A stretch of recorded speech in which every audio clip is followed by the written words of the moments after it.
Well, hello, everyone. This is George Teague. We are here live, coming to you from Dallas, Texas. This is Teague's Take. And, man, I'll tell you what, we got an action-packed show tonight. We got to talk about a few things. Of course, we got a special guest that I've been promoting all week with Mike Alstott coming in, Pro Bowler from Tampa Bay Buccaneers. But we're also going to hit on some terms that we've never even heard of before. The non-fungible tokens. Man, what is that? I don't know. JT comes up with a whole lot of stuff, and we're going to be talking about that a little bit later, so make sure you stay tuned on that. And then, of course, we got to talk about Draymond Green and the WNBA and why should guys just keep their mouths shut, maybe. I don't know. We'll see. We'll talk about that a little bit. Your co-host for tonight, of course, will be JT, the analytical one. He brings so much to the table. We're thankful for that, to have him on. And, of course, we also have Consuela Teague, my wife. She's the brains of the operation. Thank you for all that you do and for continuing to promote us. And then Jada, the logical one.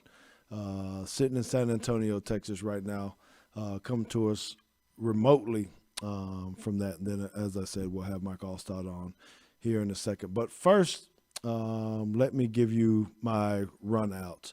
You know, a lot of people always come to me and talk about or try to compare old teams versus new teams. That's what I'll say, old teams versus new teams. You can pick whichever school or category that you want or sport. But a lot of people say, hey, would the 2016 Alabama Crimson Tide beat the 1992 Alabama Crimson Tide?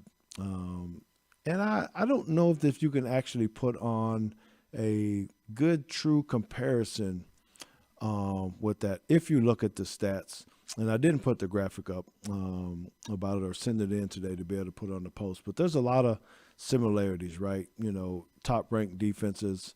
We've had players say, well, the 1992 defense was better, or can it be compared based upon the years with the changes in the rules and things of that nature? Or maybe that the 1992 Alabama defense offense wasn't as explosive as the offensive now. So could I and Langham and Derek Oden and others, could we actually cover some of these guys? People say, do you really think you can cover Devontae Smith?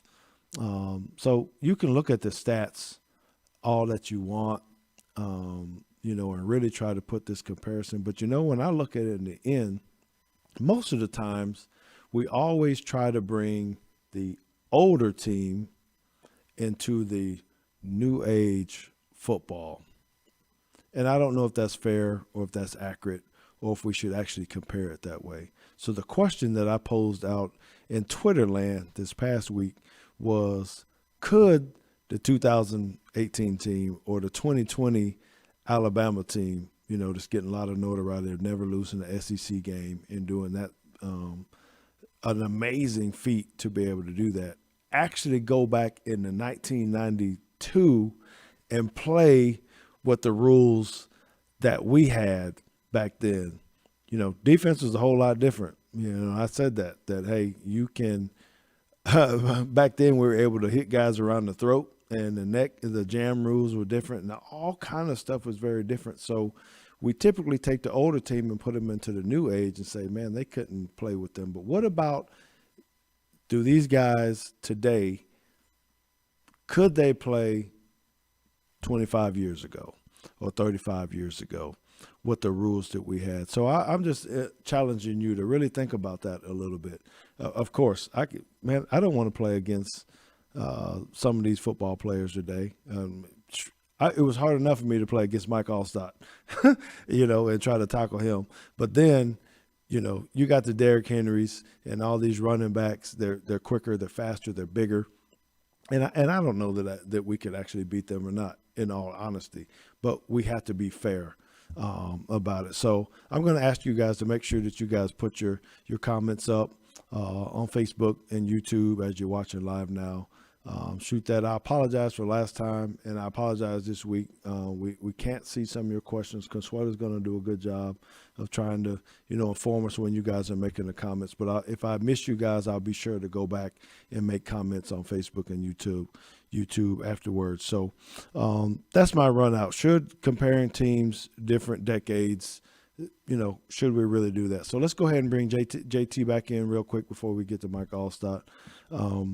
I don't know. Was I clear just a little bit, just to be able to start this talk a little bit? Did I miss anything that I might need to touch on a little bit more before we bring in our special guest? No, I would just say all these comparisons are always for the spectators of the sport. So I mean, that's the fun of the sport, right? You've watched all of these teams from the whatever year, 73 Dolphins or whatever, the only team that went undefeated.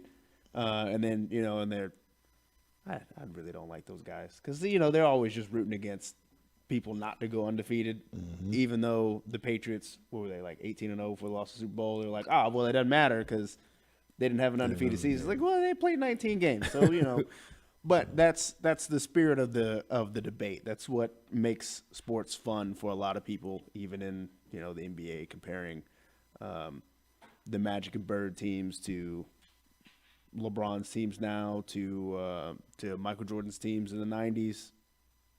So I don't know that it's ever a fruitful discussion, but it's for the entertainment. Okay, well, let's see what our special guest has tonight. This is an honor for me, and I got a lot of talk about him. But Mike Alstott is our special guest tonight. He attended Purdue University. He was actually the first player in school history to be named MVP in 3 consecutive years. He was selected in the second round of the draft, actually the 35th pick of the second round of the draft. He's been to 6 Pro Bowls. He was 3-time first team All-Pro. Man, these guys, he's just amazing. He was a Super Bowl champion. He won Super Bowl 37, and he is in the Buccaneers Ring of Honor. We have seen his name up because we coached the Blue-Gray game down there in Tampa, so I've been in the stadium and I've been able to see his name up on the writing, so on the wall. And I just want to be able to say thank you, sir, for coming on and spending a little bit of time for us tonight. We really appreciate all that you, just for agreeing to come on the show tonight. Thank you. No, my honor, my pleasure. I hope everybody's doing well, and it's I'm just honored to be here and talk shop and have fun. Well, thank you, sir. And what did I miss in these initial talking points before we get into the Tampa Bay talk and to the things that you're doing now? You're a high school coach and all those kind of things. I don't know what they talk about with Purdue or with your high school that you went to, but what do you think about comparing old age teams, maybe even your Tampa Bay Buccaneers team to the one that just, won Right. this past year? How do you feel about comparing old teams versus new teams? Obviously I'm biased. You should be too, right? But it's difficult to compare. I mean, it's just the circumstances of how things are played out. It was just it's totally different game when I was playing. Totally different game, right? Just talk about my position. Would I be playing right now? Would I be on the Buccaneers or a lot of teams? Just because a lot of people don't carry a fullback, and being utilized in the ways I was utilized back in the late '90s, early 2000s. So it's just it's a hard comparison. I just say again though, with you made a great point on the rules, right? The rules of the game, and let's just take the quarterback getting hit, nonstop from every which angle, compared to what it is now, right? So, it is different. I think personally, I really think the teams in the older teams we were tougher. We had more resilience. I think we went through a lot more. Our 2 days or 3 days sessions and everything that we had to go through on a daily basis throughout each and every year. I just think that grind, and it just made us tougher in ways that I don't know where, um, how should I say that, to the fact of, you know, that my mentality was there's nothing going to take me off the field type of thing, That's right. unless I broke my leg. You know what I mean? Mm-hmm. So it's just a situation. I think our mentality of how we played a little bit back in the day was a lot different than how they play a little bit now. Well, and I appreciate you saying that, because I was actually gonna throw that question out to you. What's the difference in the style of play from our generation to now? And being high school coach and have a son that's in a different generation, I do think it's a little bit different, and I think it's harder. And there's no difference to me saying 30 years before I played, it was different. Could I have played when there Right, were leather helmets and right. shoulder pads that weren't worth whatever, and guys were just Totally different and totally, those guys totally were tough, right? Those just guys were just, yeah, and they weren't yeah, making any money either. And there was you weren't protected by the CBA the same way. Free agency was different. There's so many different things, and so when I see these guys, and I was a defensive back, and you think about the rules for wide receivers or what you can and cannot do, you know, um, JT, I just think it's a different era where it's very hard to try to compare to different decades, not just one decade, but 2 decades, 3 decades apart. Can you really do that and be fair? but you made a great point earlier. Rob Henry, some of these 6'2", 6'3", 260 running a you know, 4'5", 4'4". I mean, it's ridiculous in the size and the speed that some of these cats have, and what they do though. You know, the generations of bodies just what we saw, like, again, 30 years before we played compared to when we played compared to how they play now. It's a different game in a lot of ways that way too. Mm-hmm. Mm-hmm.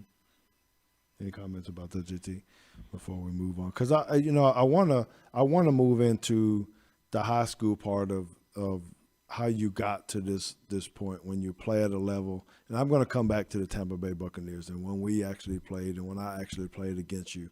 But as a high school coach, I want to kind of dive into where you're at and what you're doing now, because we have a lot of high school players, high school parents that listen to our show, and admire what you do as a coach. So first, I would say, can you tell us how you actually went down this path to be able to become a high school coach at Northside Christian High School? I was a volunteer. I was first of all, I was an assistant coach, just a volunteer coach, kind of at the high school. But at the same time, as I would only stay half the practice because my son was I was coaching his little league, so I'd go from like 4 to 5:30 at high school, and we would do offense, and then I would go and take my son to his rec football from 6 to 8, and I was coaching that also. So did that for a couple of years, and going into my son's 8th grade year, I was actually a chaperone on a science field trip, and I got a call saying that Northside wanted to interview me, and I was always against being the head coach. And again, I experienced a lot of things just being that assistant coach in the high school level. a little bit, and even in the rec football, that I didn't agree with some of the things that were taking place from an administration standpoint, from how you run things, and so I just went to the interview. Pretty much, I already had my mind. I'm just going to go, and I'm gonna stay where I'm at. And well, I left to me, and I took the job. Um, and so 10 years later, here I am, and it was the best decision I ever did. When it came to helping kids, I think it fixed me too, for getting me involved in the game. I was a little bit lost right after I retired and stuff like that, from being involved in something. And you understand that, Tiggy, right? From the situation of the structure, where we need to be, how we do it each and every day, and then you go to zero and you don't have that. And so it kind of gave me my little fix. And I think the best thing was that I got to coach my son for 4 years, and a bunch of kids that became my son. And now, even after my son's been gone for 4 years, I got a lot of kids that play hard for me, that work hard, that you know respect, and and I coach with a lot of tough love. From the era that we grew up in, um, you know, it was hard nosed football type of attitude, old school, that I felt like I played, and I kind of coach in that way. In the weight room, you're going to get it done. On the football field, as soon as you step on that field or in that weight room, it's go time. And so, but again, if the kid's not doing what he's supposed to do, whatever, they understand me and I understand them. And I think the best thing about it is you have to coach every kid a little different. And it's not favoritism. It's just understanding how to get on a kid, or how to criticize a kid, or how to correct a kid in different ways, where they're not going to shut down on you, where you can get their full potential out of them. And I've understood that in my 10 years, and how I can do that.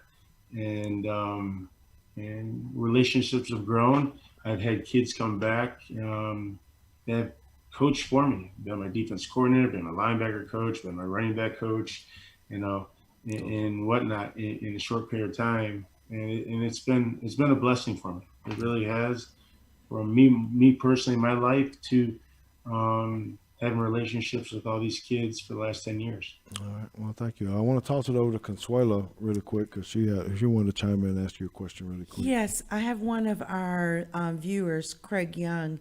He wants to know whether or not you ever see yourself as coaching on the professional level. No. I was offered before I even made my retirement speech. John Gruden offered me the running back job shortly after that season, after the 07 season, and right before I just made my retirement speech, and I declined. And then when Raheem Morris came on board, shortly after, maybe 2 or 3 years after, he's like, "Hey, you ready to coach now?" And I said, "No, I'm good. I just wanted to be around my kids." When I understood, I have a lot of great friends that have been coaches in the collegiate level and or the professional level, and the time and everything they put into that, and being away from obviously their families and stuff like that. I just didn't want to endure that at that time. And so I just took the high school job in. I put a lot of time into it, but I can do what I want when I want, Yeah. and how I want. There's some great things with that too, and I do appreciate you talking about how you got into high school coaching because our stories are very similar Yeah. with that, very very similar. Although I did not coach JT in high school, where you coached your son, had the opportunity to. That's just not the family decision that we made at that point. And then hearing you talk about the timing, the passion, maybe where you were being led to be able to coach whether it was in high school or in the pros, could make it makes a big difference, right, in where we're at. But, I kind of want to ask you about the current Tampa Bay Buccaneers. I'm going to assume, I haven't asked you or talked to you about it, that you're still a big Buccaneers fan. And is it amazing? Is this unfathomable to what Tom Brady is doing and what Bruce Arians is being able to put together, to put that team together and be able to go to the Super Bowl? Amazing. It's just amazing what Brady has done in his career with many teams. You and I know that my team in 02, 03 Super Bowl, yeah, we won the Super Bowl. Again, we might have the same guys and the same makeup, but it wasn't the same team in 03 season. You know what I mean? It doesn't play out like that, in a lot of ways with injuries and that's what happened to us in 03. We just got plagued with so many injuries and guys going down and, the ball didn't bounce the right way. But, you have Tom Brady that's been to, 10 Super Bowls, Yeah. and has 7 rings and has been in, I don't even know. I mean, you probably know more than I do. I don't follow it too much, but has he not been in the AFC or NFC championship game if he hasn't been in the Super Bowl? You know what I Probably, mean? yeah, I probably mean, more is than my he whole career. right? So crazy, right? Just stupid crazy. But it's that leadership and that drive and what he brings to the table and how he brings that team together and that's what we saw this year, and people from the outside, um, when they went in their little lull and their losing streak and they were, I can't remember what they were, but they weren't doing too hot. I think they were just a game over 500 or something like that, and everybody's writing them off, right? And then they just pick it up, get on the same page, and go on that 4 or 5 game streak, and then hit the playoffs, hit on a peak, and whatever he did behind the scenes is he's been doing for years, and it's amazing. Yep. So we got a couple more things I want to hit. Well, before that, I want to take him back to high school real quick, because there's something that you two have in common when it comes to high school coaching, and that is essentially rebuilding programs. So when you first took the job at Northside, you guys were winless in your first season, and you were 3-7 in your second season. But then you made steady progress. I think, was it 2016? You were 10-2, and you won the district championship and the regional championship. So can you just kind of speak to what it takes for you to take a program from winless to being a contender every year? The culture, the belief, the belief in the camaraderie of the players loving each other. You know what I mean? And I think football is an all time sport. It's not a 90-day. I always tell my players during the season, right? It's going to go by so fast. We have 90 days. It's a 3-month season. And then if you're lucky enough and you do well enough, you're going to get rewarded, another 7 days at a time. But, to play well in those 90 days, the other, 9 months, you got to be on top of it. And so that was the thing, is building behind the scenes. And I learned that at the Buccaneers is us to win a Super Bowl. It happened behind the scenes. It didn't happen when we stepped on the practice field or when we stepped in there on Sundays, or if we're going to step there on Friday Night Lights. It doesn't happen then. Everything builds up to it in January, February, all the way up to it. So we just had full participation. Um, you know, I and if you weren't there, if you're playing another sport, that was the only forgiveness that you had. But if you weren't there and you think you wanted to play me, all right, and we have spring ball here, and so if you played the year before and you didn't want to participate in spring ball, well, you weren't on a team in fall. It was just things like that where I made it where, hey, own it, live it, own it. All right, it's your team, and I'm going to control it. But if you don't want to, be there all the time for your team and your guys and stuff like that, and it just kept, on and on and on. And guys had a little success here and there. The 3 games in 2013, that was pretty much because my freshmen. I brought 6 or 7 freshmen up from JV, and they and that was my son's class, and they did well, and it just sparked and sparked and sparked. And I think that team, that 2017 class, which was their first year, was 2013.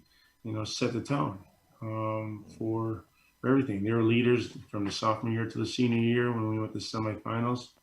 My son's senior year, and we had a great class, and it's been a roller coaster a little bit. The next year was kind of rocky, but the other year we went the 3rd round of playoffs, and then have a lull year, and then we pick it up a little bit. But we're at a small school. There's 260 kids in our school. That's total. That's boys and girls. So, and we'll get 45 to 50 kids out on the team, and again, we'll develop kids, and we'll do what we have to do to make it work. And my kids aren't selfish. If they need to play in a position, and I think that's the best thing about us. If they have to play out of position for some godly reason, if they're a defensive guy, but they don't want to play offense, and they have to play offense. We talk about that unselfish. Nothing like small school football. I can tell you, I've had to do that. I've been on the field with 13 guys, before and playing. So there's 2 more things. The beauty behind it is, man, those 13 guys, the effort they gave you that whole game, right, is, win or lose, it's just, that's how we dictate it. They poured everything in their hearts, and that's what the positive thing that we have to pull out of it is, what they did for each other in those hard times. And then you just got to build on that each and every week and each and every season. Yes, sir. So listen, I got 2 more things, and I know I've kept you over a couple more minutes than I needed to. Yeah, cool. And I appreciate that. But there's a couple things I want to hit back. One, I need to make a confession as a player because I did talk about you last week, and when we actually played against each other, and I need to talk about that, and then I need to ask you about your family foundation. So if people want to help and donate to your causes, that we can do that. So I do have to say, back in 2001, and we had more battles than that. I played for Green Bay, 90. When did I get there? 93 through 95, essentially. Anyway, when we came to Dallas, and I ended up having to play against the Buccaneers when I was with the Cowboys. One of the things that happened is Thanksgiving. We ended up losing to you. So I was talking to Eric Metcalf last week, and I told him that he did not shake me. He didn't shake me. Hold on. Is there any guest that was a former player here that you haven't lost to? No, I lost to. No, that's what I'm saying. Is there any of them that you beat?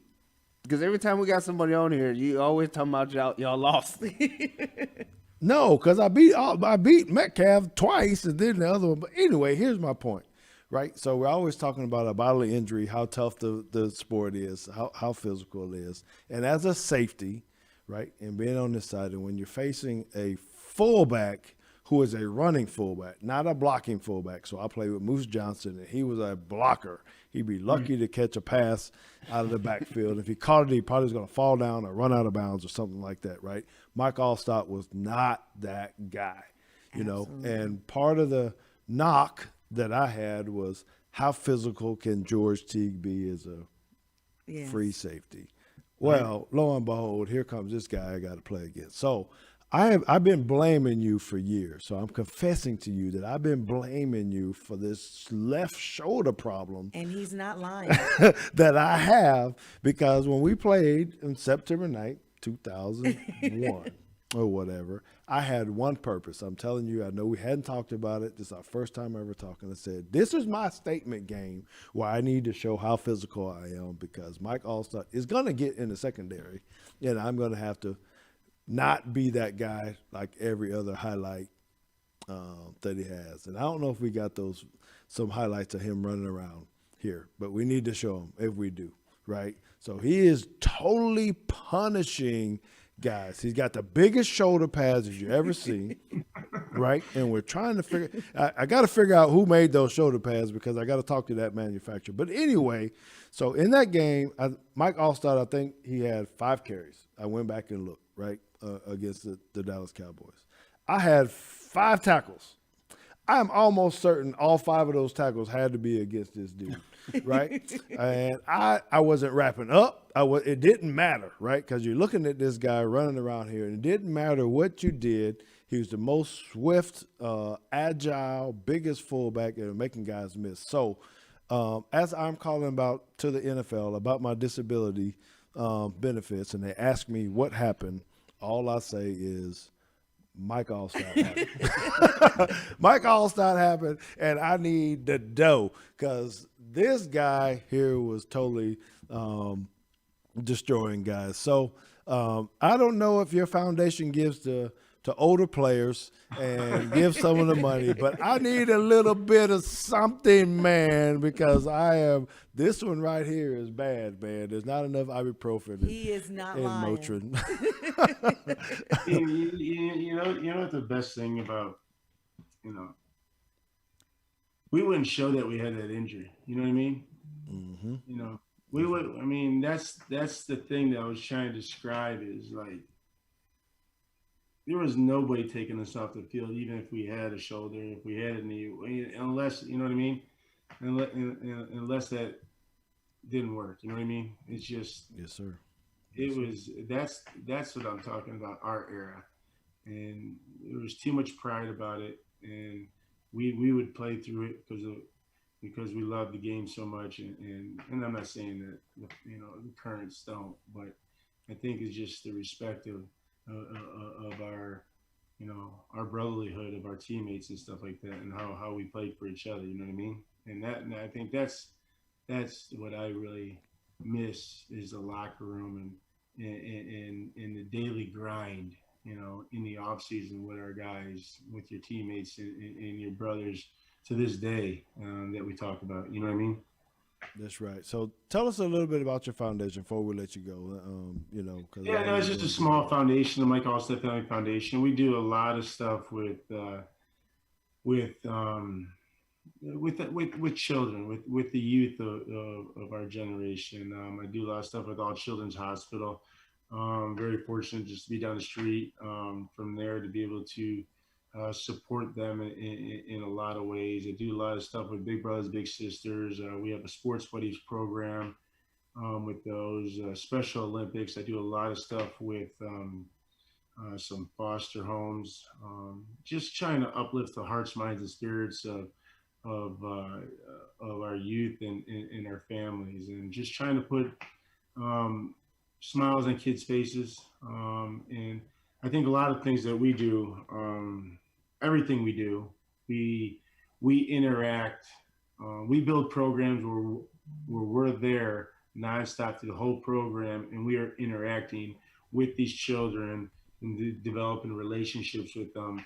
I do back to school day, where for foster care home kids that what is the biggest thing that we have when you go to school. What are the two biggest things? You have new shoes and a new backpack. You know what I mean?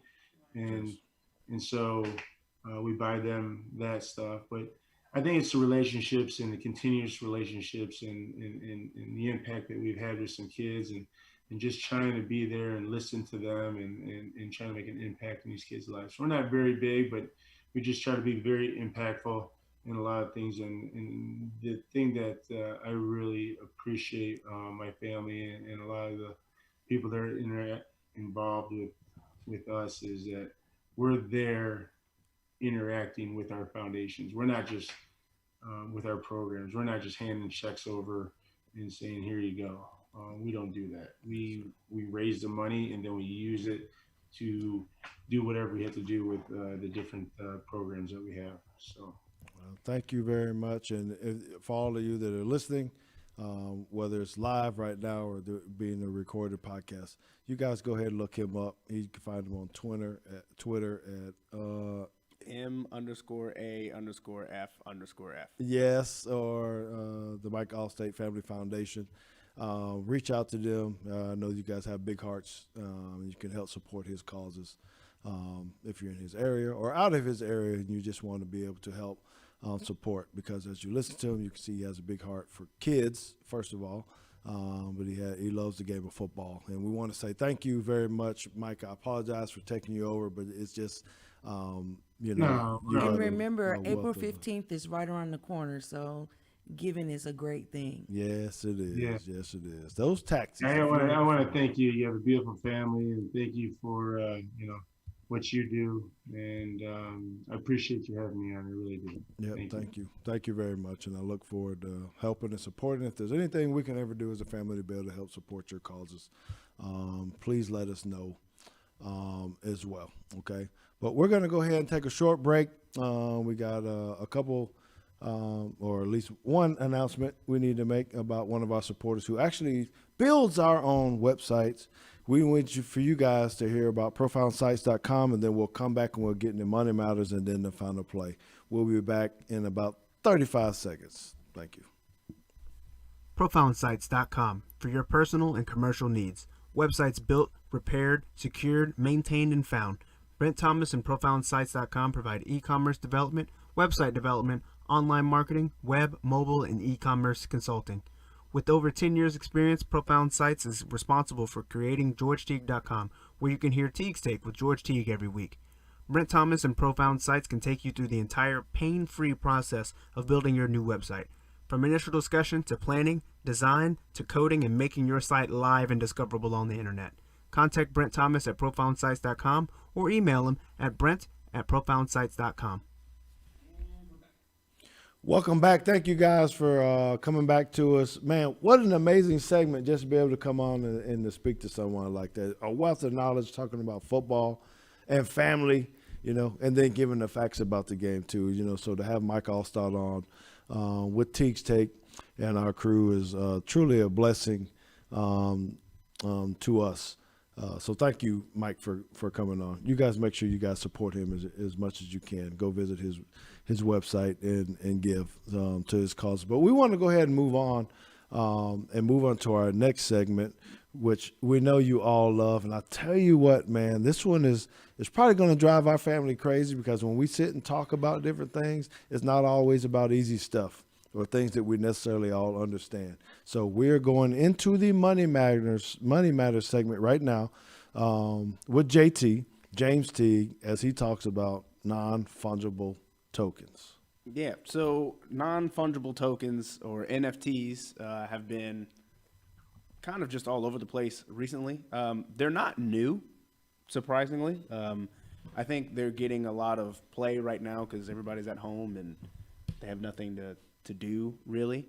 But what these tokens are, and kind of why they've made it into Money Matters today, is because a lot of athletes are starting to produce them. And what these things are, we'll call them digital signatures. So you can have something that, let's say a clip, let's say LeBron James has a dunk that he has a clip of, and he wants to create a token, and you can own the rights to that clip. And you might say, well, I can just watch it on YouTube. Why would anybody pay for this? Well, I would say at that point, you're kind of missing the point. It's just like how people pay money to go see the Mona Lisa. You can look at all kinds of pictures of the Mona Lisa on the internet. You can print out a picture of the Mona Lisa on the internet. But people who collect art, they want the right to own it. So when artists and athletes and celebrities are creating these things, they're giving people an opportunity to actually own the right to that digital media. Wow. And that's done through, the fancy words of blockchain and all that kind of stuff. And that's the part, everybody then throws their hands up, like, I don't understand blockchain. It's really not that, complicated, I promise you. But we don't have to talk about that. It's just the fact that you can prove digitally that you own some piece of content, whether it be a photo, a clip, a song, something, and you can sell that to other people. And another thing that artists really like about this is that, I sell you a pair of shoes that I make, you sell the shoes, you don't have to give me money for that. Like, I sold it to you and now they're gone, they're yours. With the non-fungible tokens, the fungible part means interchangeable. Then you put non in front of it. They're not supposed to be interchangeable. So I can sell it to you, you sell it to somebody else, and because it's backed by this blockchain, I get compensation for it still. Every time it gets sold, I still get a cut. Wow. So when things get sold, like somebody just sold something for $63.9 million at an auction. How much? $63.9 million. That was mine, right? Please tell me it was mine. No. And, so the artists can still keep getting Residuals. Yeah, residual and, kind of like royalties getting back because it's all digitally signed to a specific person. Man, this is so weird to me, and I don't know. I guess I want to ask Jada. I'm going to ask Jada first. Can you comprehend this? Do you even know about? It's kind of like, what is it? Cryptocurrency, which is also backed by blockchain. Are you wrapping your head around this? You're in the athletic world and this kind of stuff. What do you think about this stuff? I mean, JT explained it very well. I didn't know what it was before, but now I get it. But I'm just curious, how does this tie into the athletes? Like, what are they using this for? Was it just photos of them or so footage? One of the tennis players, I can't remember her name, but they can essentially make digital player cards. He could have his rookie card made digitally and sell a token for that card, that specific one. And even though it's digital and you can't actually hold it and put it in a frame or whatever, you could then sell the right for somebody to own that card. So I'm getting mad because I don't have none of this stuff. So I'm sitting here like, wait a here's minute. the thing, babe. I'm reading Craig Young's statement here, and I think he's right up the alley, but I'm sorry, Craig, you're just out of luck on this one. He says that he need a piece of the biggest theft in 1992, hint, hint. And I'm thinking that we need that biggest I do too. theft I need that for- digital imprint. Absolutely. Yes, man. How do I get some of that? I'm sad to say that, Craig, you're kind of out of luck on this one, dude. Well, I guess how does that work for us? As Jada is saying, hey, how could I benefit from that without buying somebody else's stuff? How can I do I have to buy my own stuff? You can and create then your own. resell it? There's a company that does this, and sure I can find his name, but Does this go into a way, we talked about this last week, but does this go into a way where athletes can actually get paid and make money off their own? What, image and colleges? Yes, in Well- their own image and likeness. well, until the NCAA gets their collective stuff together, maybe not. But I will say this. So with cryptocurrencies, right, it's all what's called decentralized. So how a ledger works. This is really simple. You have a piece of, you have a journal, I have a journal, you have a journal, and Jada has one, right? And she's in San Antonio, and somebody says, "Hey, I just bought this thing," and you write it down in your journal, I write it down in my journal, you write it down in your journal, she writes it down in her journal. As long as we all agree, then that person has in fact bought the thing. That's all decentralized means. So if something happens and somebody tells Jada they bought it and somebody tells you they bought it and they're not the same person, now we have a problem. Because all of our journals don't match and we have to reconcile that. And if three of us say, if there's only 4 journals and 3 of us say person A bought it and she says person B bought it, she would have to throw out her record and person B doesn't get it, right? So but it's all based on ID. So you could have it to where it's an anonymous person, you can only own Bitcoin. The whole point of Bitcoin is you don't know who owns it. You just know the address. Like you just know the mailbox. It's a P.O. box. Good Lord. And I could say, and I'm a college athlete and I got all this Bitcoin, I got all these NFTs, but it just goes to a P.O. box and my name's not on it. So you could get around saying the NCAA would never know. Man, my head is hurting, man. I can't figure it out. I love my family. The things that we come up with, especially when JT and Jada is introducing something that's just crazy to wrap your head around. Can either one of you two, and we'll move on just so we can catch up on time and whatnot, but how do you think JT even found this doggone stuff about non-fungible because coins? it's JT. What are you searching for to even find this stuff? I don't even know how I found it, to be honest with you. I was going through Bleacher Report and The Athletic and just trying to find some of the headlines. And Jada and I are not surprised. Fungible sounds like I didn't even know how to say it. Something with fungus. Bad plants. Yeah, so something that don't even make. I'm like, I'll say it's 8:48 local time, and it wasn't until about 6:30 that I actually knew that it was fungible and not fungible. Like I had to look it up. I saw these NFTs and I was like, I don't even know what this stands for. So then I looked it up and I was like, oh no, this is kind of cool. I guess we'll pitch this one. Okay, all right. Well, good topic. You guys can dissect that stuff and try to figure out what these. Maybe you want to invest. Hey, that's a good piece of knowledge somebody has. That's a good gem. Yeah, for you. I need to drop. We need to drop $5,000 into something. But I'm making a statement right now. Those who are thinking about 92 or 2001. No, you don't get that. Get off of that, right? Get off of that. I'm Okay. just making that statement. So let's move on to the next piece. We're gonna go ahead and go into the final play right now, right? We want to be able to talk about Draymond Green in the WNBA. There's a lot of talk going on about what he said, what his beliefs were regarding the NBA. Can they make money? What women are doing and whatnot. And this is, we know as a family this can be touchy, it can be sticky when you're talking about female sports and things coming on from let's just roll a clip and see what he says. From our guys' deal. So if we got Mr. Producer, can you pop up video 1 for and us? I was hoping people didn't take it the wrong way. Obviously, some people did. Whatever. If you can't read what I said and understand, that's your personal business. But I'm really tired of seeing them complain about the lack of pay because they're doing themselves a disservice by just complaining, and right. They're not just complaining. Huh?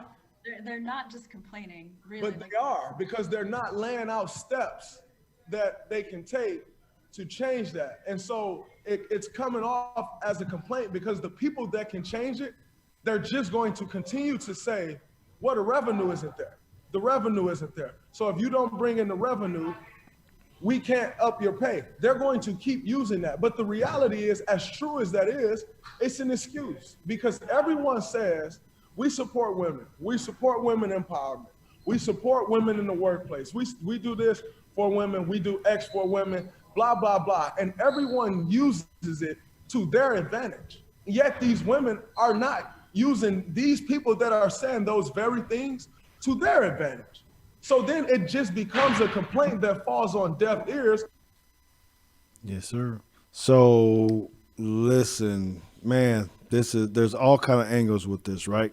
And I know these are hot topics that we talk about around the kitchen table, at the bar or in the workplace and all this kind of stuff. But I really want to be able to hear from these ladies because I've heard a lot of different stuff on television and things of that nature. And I want to hear what our ladies have to say about this and tell us where he went wrong or where he went right. I want to go with Consuela first and get her take and see, what kind of advice do you need to give us, our gentlemen, about are we sticking our foot in our mouths by, talking about female sports? Well, first of all, I'm going to paint an analogy.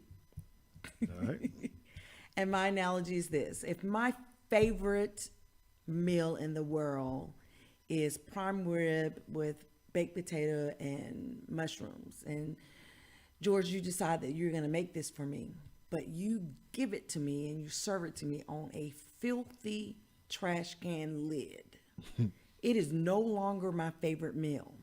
And I think that is what Draymond Green has done in his how he brought this to the table. He served what he was trying to say on a filthy trash can lid. Basically, what he was trying to say is, hey, there's so many people out there that are saying that they stand behind you and they're for the women empowerment, for the WNBA, but they're not putting their money where their mouth is. But that's not what he said. He came off a little bit as arrogant, as matter of fact, and then in one of his clips, he even said to Megan, he said, hey, we're trying to get to the same goal. Well, when I hear him say on his filthy trash can lid, we are trying to get to the same goal, it reminds me of a guy whose wife is pregnant and he's trying to tell people that they're having a baby and he goes, we're pregnant. Well, my first thought is, what mouse is in your pocket that you're talking about we are pregnant? So my thought that I'm saying to Draymond, I'm not saying that he should hush or he should stop talking. I don't think that that is fair. But what I would say is, when you sit and say to me that people are not putting their money where their mouth is, I trust and I believe that. Serve it to me in a better platter than a trash can lid. But when you say we are looking for the same goal, that in turn also tells me that Mr. Green, you're also one that is putting your mouth where your money is not at either, because we are not helping the situation by complaining that the WNBA is complaining. That's my stance. Oh man, that's good stuff. And I agree. I don't know. I'm going to ask Jada about what she thinks about this now before I actually give my opinion. And maybe hear a little bit from JT. But Jada, where'd he go wrong? What's the problem here with Draymond Green? I think Mom really covered it well. I think if he would have delivered, it's always about your delivery. No matter what you say, you could be completely right, but if you deliver it the wrong way, people are not going to accept it the right way. So no matter what he was saying, all people are going to remember is how he was saying it. He did come out very arrogant, and he could have really took this opportunity and made it something better and something good and beneficial to the WNBA or, whatever sport it is, female sport. So just that's why you have to watch what you say, because people they're not going to hear exactly what you're saying, how you want them to hear it if you don't say it respectfully and nice, no matter what you're talking about. He could have been talking about anything, but it's just certain things you have to know how to say. Well, all right. Well, so Ben, if you don't mind, we're going to go ahead and try to push this through because I want to get the other side, the rebuttal of what he said. Ooh, hold on, because I got something too. Okay. Because Mom was you were very, very close. So there's a few things we disagree on. One, Draymond Green is wrong. It's not true. Okay. I mean, even March 24th of this year, Megan Rapinoe went to the White House and talked to talked to a committee about how to fix these things. So the fact that he's saying that they're not laying out steps is just completely inaccurate. So he should shut his mouth. Yeah, where he went wrong was when he opened his mouth the first time and he said, all these people are asking me to say something about women's empowerment, and I'm not going to do it because I think the whole thing's hypocritical. That's where he went wrong, because, I mean, you were right when you were saying, you know, he's talking about how they're not using, or he is saying that they're not using people that are saying they're for women's empowerment to their advantage, and they're trying. That's why there's been federal lawsuits that unfortunately have been struck down, and they're in the process of appeal right now. But he is also, like you said, he's lumped himself in the same category, right? Because the women are saying, yeah, we have all these people saying that they want equal pay, they want to help us do these things, and we're out here saying, help us do it. And you have people like him that's sitting up in front of the microphone saying, yeah, I'm for it too, but it's falling on deaf ears. But it's like, but what are you doing? Absolutely. Obviously not even enough to just open up Google and search anything about what Megan Rapinoe has been doing for 10 years now. And the fact that I bet most Americans, even though they're not soccer fans, can name more people on the women's national soccer team than the men's national soccer team. Absolutely. And let's see, the men's national soccer team hasn't made it to either. They're not going to be at this Olympics because they didn't qualify. They're not going to make it to. They didn't make it to the previous Olympics because they didn't qualify, and they didn't make it to the past World Cup. Meanwhile, the women are winning World Cup after World Cup after World Cup and set a record for a World Cup final of 1.12 billion with a B people watching it. And they still are not getting paid as much as the loser men who are getting beat by teams that have an "and" in their name. If you get beat by a team that has to take two islands, they have to get two islands to put them together, and to field a soccer team. Boy, this is So Steve's take listen, for real. it is, and this is why I love my family so much, right? Because we can. This is kind of like an agreement and a disagreement at the same time, right? I think she was there. She didn't get all the way to finish. where I didn't get You to got to the- push her yeah. on the finish line. So, here's what I'm going to say. I'm going to take the last word to this, and I think you guys have all said great things. I think he made a mistake by saying what he had to say and voicing his opinion. I think as athletes, sometimes we stick our foot in our mouths and we say things that we don't know enough information about, hadn't done enough research, or whatever it is. We're not analyzing. We're not thinking about it, or we're not being very logical about it, as well. When I speak about these three that have already spoken in my family. And when you have a guy like this who doesn't know all of the facts and all the kind of stuff, sometimes, and I've made enough mistakes in my life to understand when to say stuff, when not to say stuff, and you learn, right? And maybe this is a time for him to be able to learn that you can't speak out of turn when you don't know all of the facts, and particularly when you don't have solutions to things, because we use our platform to speak about things when we shouldn't always, and that can carry over not just because of this. It could be political stuff, it could be about your marriage, it could be about your relationship or whatever.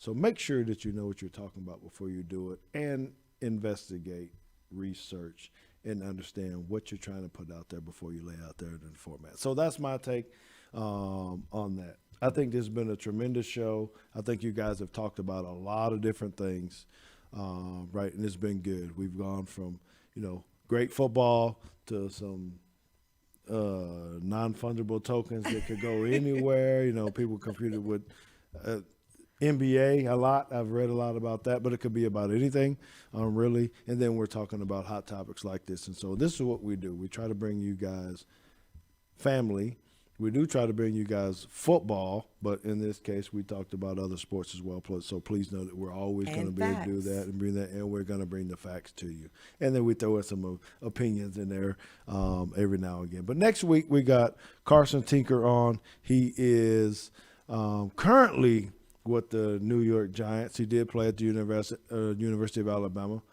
He's a long snapper. Roll Tide, roll. We're going to have him come in and probably, of course, we got to talk about Alabama spring football coming up, but maybe talk about some of these other things and see where he stands with this new CBA rule.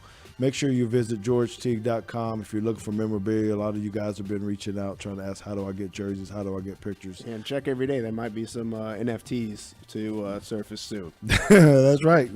Be part of that.